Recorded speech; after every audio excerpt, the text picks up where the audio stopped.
বিসমিল্লাহির রহমানির রহিম। আসসালামু আলাইকুম। কুলুমুলু ফ্যামিলি কিচেন চ্যানেলের নতুন পর্বে আপনাদের সবাইকে সালাম স্বাগতম জানিয়ে আমি শুরু করছি পারফেক্টভাবে ঝরঝরা জর্দা সেমাই রান্নার রেসিপি।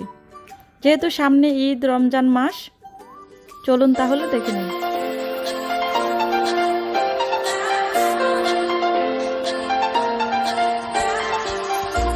আশা করি যে যেখানে আছেন আলহামদুলিল্লাহ আল্লাহ পাকের রহমতে সবাই ভালো আছেন। আমি এখানে জর্দা সেমাই রান্না করার জন্য 200 গ্রামের মতো লাল সেমাই নিয়ে নিয়েছি। আমি এখানে বনফুল সেমাইটা নিয়েছি, আপনারা চাইলে যে কোনো ব্র্যান্ডের সেমাই ইউজ করতে পারেন। আমি সেমাইটাকে ছোট ছোট করে 1.5-2 ইঞ্চি পরিমাণ লম্বা লম্বা টুকরো করে নিয়েছি প্যাকেটের ভিতরে থাকা অবস্থায়। আমি এখন এটাকে ঢেলে নিয়েছি। এখানে 200 গ্রাম সেমাই আছে। প্যাকেটের অনেক সেমাইগুলো ভাজা থাকে, অনেকগুলো ভাজা ছাড়া থাকে, তবু আমি সেমাইটাকে একটু ঘিয়ের সাথে ভেজে নেব, খুব সুন্দর একটা ফ্লেভার আসবে।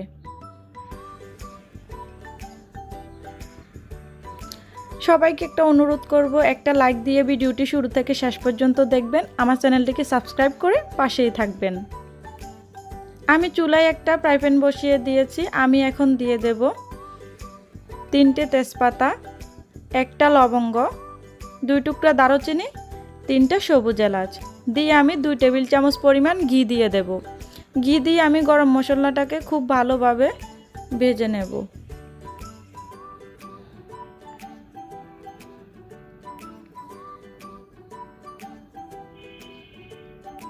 আগে ঘি দিয়ে মশলাগুলো পরেও দেওয়া যায়।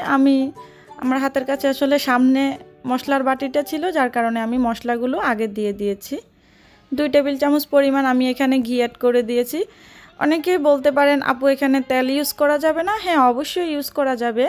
ঘি দিয়ে রান্না করলে সেমাইটা থেকে খুব সুন্দর একটা গ্রান আসে, মানে জর্দা সেমাইয়ের পারফেক্ট যে স্বাদ গ্রান সেটা পাওয়া যায়। তেল দিয়েও রান্না করা যাবে, মানে ঘিয়ের স্বাদটা তো আর তেলে পাওয়া যাবে না। আমি মশলাটাকে 1 মিনিটের মতো ঘিয়ের সাথে ভেজে নিয়ে এখানে আমি কিছুটা কিশমিশ, কাঠবাদাম কুচি, কাজু বাদাম কুচি, পেস্তা বাদাম কুচি দিয়ে দিলাম। এখানে আপনারা আপনাদের পছন্দ মতো ড্রাই ফ্রুটসগুলো ইউজ করতে পারেন। আমি ড্রাই ফ্রুটসগুলো একটু হালকা ভেজে নিয়ে এখন আমি এখানে সেমাইটা দিয়ে দিচ্ছি। সেমাইটা দিয়ে আমি এটাকে খুব ভালোভাবে নেড়ে চেড়ে বেশ কিছুক্ষণ ভেজে নেব। একটা জিনিস খেয়াল রাখতে হবে, সেমাইটা রান্না করার সময় চুলার আঁচটা কিন্তু একদম মিডিয়াম আঁচে রাখতে হবে, বেশি বাড়িয়ে দেওয়া যাবে না, তাহলে সেমাইটা পুড়ে যাবে। পুড়ে গেলে স্বাদটা পুরোটাই নষ্ট হয়ে যাবে। এ পর্যায়ে কিন্তু সেমাইটা পুড়ে যাওয়ার সম্ভাবনা থাকে বেশি, তাই চেষ্টা করবেন একটু বড় পাতিলে দেওয়ার জন্য, যেন নাড়াচাড়া করতে সুবিধে না হয়। আমি কিন্তু প্রথমে একটা ছোট কড়াইতে দিয়েছিলাম, পরে দেখলাম নাড়াচাড়া করতে অসুবিধা হচ্ছে, তাই আমি কড়াইটা জাস্ট চেঞ্জ করে নিয়েছি। এই সেমাইটা রান্না করার সময় আপনাকে 3টে জিনিস লক্ষ্য রাখতে হবে: চুলার তাপ, মিষ্টির পরিমাণ, আর সেমাইটা নাড়াচাড়া করতে হবে। সিদ্ধটা ঠিকঠাক মতো হয়েছে কিনা সেটা দেখতে হবে। দুধের পরিমাণ অথবা পানির পরিমাণটা মেজারমেন্ট করে দিতে হবে। এখানে দুধ দিয়েও রান্না করতে পারবেন, পানি দিয়েও রান্না করতে পারবেন। সেমাইটাকে আমি 2-3 মিনিট ধরে একদম মিডিয়াম আঁচে রেখে খুব ভালোভাবে ভেজে নিয়েছি। সেমাইটা ভেজে নেওয়া হয়ে গেলে আমি এখানে দিয়ে দেব 1 কাপ পরিমাণ চিনি। চিনিটাকেও আমি বেশ কিছুক্ষণ ভেজে নেব সেমাইয়ের সঙ্গে। তাতে করে কি হবে, চিনিটা যখন ভেজে নেবেন খুব সুন্দর করে, একটা খুব সুন্দর ফ্লেভার আসবে, কালারটা একদম ঠিকঠাক আসবে। জর্দা সেমাইয়ের পারফেক্ট যে কালারটা এটা আসবে, একটু ক্যারামেল ক্যারামেল কালার আসবে। চিনিটা খুব ভালোভাবে নেড়ে চেড়ে, চুলার আঁচটা কিন্তু মিডিয়ামেই আছে, 1-1.5 মিনিট ভেজে নিই। আমি এখানে 1 কাপ ফ্রেশ নারকেল কোরানো দিয়ে দিয়েছি। নারকেল কোরানোটা একদম অপশনাল, আমার কাছে দিলে খেতে খুব ভালো লাগে। নারকেল ছাড়াও জর্দা সেমাইটা করা যায়, আমি নারকেল দিয়ে করেছি, আপনারা চাইলে এটা স্কিপ করে যেতে পারেন, পছন্দ না করলে দেওয়ার দরকার নেই। আমি নারকেল দিয়ে 1 মিনিটের মতো নেড়ে ছেড়ে ভেজে আমি ঢাকনা দিয়ে ঢেকে রেখে দেব গড়ি ধরে 2 মিনিটের জন্য। বেশিক্ষণ ঢেকে রাখবো না, 2 মিনিট পর আমি কিন্তু 2 মিনিটের মাঝখানে 2-3 বার নাড়াচাড়া করে দিয়েছিলাম যেন পুড়ে না যায়। আমি ঢাকনা সরিয়ে আবার এটাকে খুব ভালোভাবে নেড়েচেড়ে দিয়েছি। আমার কাছে মনে হচ্ছে সেমাইটা সিদ্ধ হয়নি, একটু শক্ত শক্ত আছে। আমি এখানে 1 কাপের একটু কম লিকুইড গরুর দুধ দিয়ে দিয়েছি। এটা গরম, হালকা কুসুম গরম, আমি জাল করে রেখে দিয়েছিলাম, সেখান থেকে 1 কাপ পরিমাণ আমি দিয়ে দিয়েছি।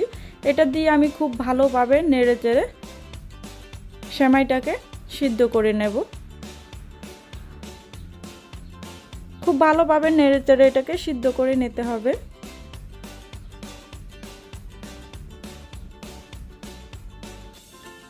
চুলার আঁচটা কিন্তু মিডিয়ামে রাখবেন, বারবার বলে দিচ্ছি।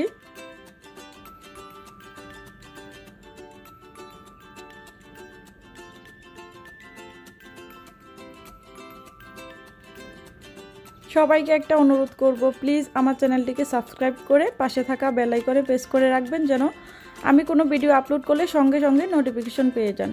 আমি নেড়েচেড়ে দিয়ে 1 মিনিটের জন্য ঢাকনা দিয়ে ঢেকে রেখে দিয়েছিলাম। 1 মিনিট পর একদম পারফেক্টভাবে সেমাইটা সিদ্ধ হয়ে গেছে। দেখুন এটা কতটা ঝরঝরা হয়েছে, দেখলেই বোঝা যাচ্ছে। আমি এখানে খুব সুন্দর একটা ফ্লেভারের জন্য আরও 1/2 টিস্পুন পরিমাণ ঘি আমি এখানে অ্যাড করে দিয়েছি। দিয়ে আমি খুব ভালোভাবে এটাকে নেড়েচেড়ে দিচ্ছি। খুব ভালোভাবে এটাকে আমি নেড়েচেড়ে দিয়ে আরও 1 মিনিটের মতো চুলার উপর রাখবো। তারপর আমি চুলাটা বন্ধ করে দিয়ে সেমাইটাকে ঝরঝরা করার জন্য 2 হাতে লাগবে 2টা কাঁটা চামচ। 2টা কাঁটা চামচ দিয়ে আপনারা খুব ভালোভাবে সেমাইটাকে এইভাবে একটু ছাড়িয়ে নেবেন। তাতে করে হবে কি, ঠান্ডা হলে একদম ঝরঝরা হবে পারফেক্টভাবে। আমার এই রেসিপিটা আপনারা ফলো করলে পারফেক্টভাবে জর্দা সেমাই রান্নার রেসিপির স্বাদ এবং ঝরঝরা জর্দা সেমাই তৈরি করতে পারবেন। আমি এটাকে পরিবেশন করে নিচ্ছি। কাঁটা চামচ দিয়ে এভাবে করে নেওয়ার কারণে ঠান্ডা হলে এটা বেশ জর্জরা হয়। আপনারা দেখে অবশ্যই বুঝতে পারতেছেন খুব জর্জরা হয়েছে। আমি প্রথমে 1 লেয়ার সেমাই দিয়ে কিছুটা কিশমিশ, পেস্তা বাদাম কুচি, কাঠবাদাম কুচি, কাজু বাদাম কুচি অ্যাড করে দিয়েছি। তারপর আমি সবগুলো দিয়ে আবারও কিছুটা ড্রাই ফ্রুটস অ্যাড করে দিয়েছি। আমার এই রেসিপিটা আপনাদের কাছে কেমন লাগলো প্লিজ কমেন্ট বক্সে জানিয়ে দিবেন। ভালো থাকবেন, সুস্থ থাকবেন। আমি এবং আমার পরিবারের জন্য দোয়া করবেন, আমাকে সাপোর্ট করবেন। আল্লাহ হাফেজ, আসসালামু আলাইকুম। বাসায় ট্রাই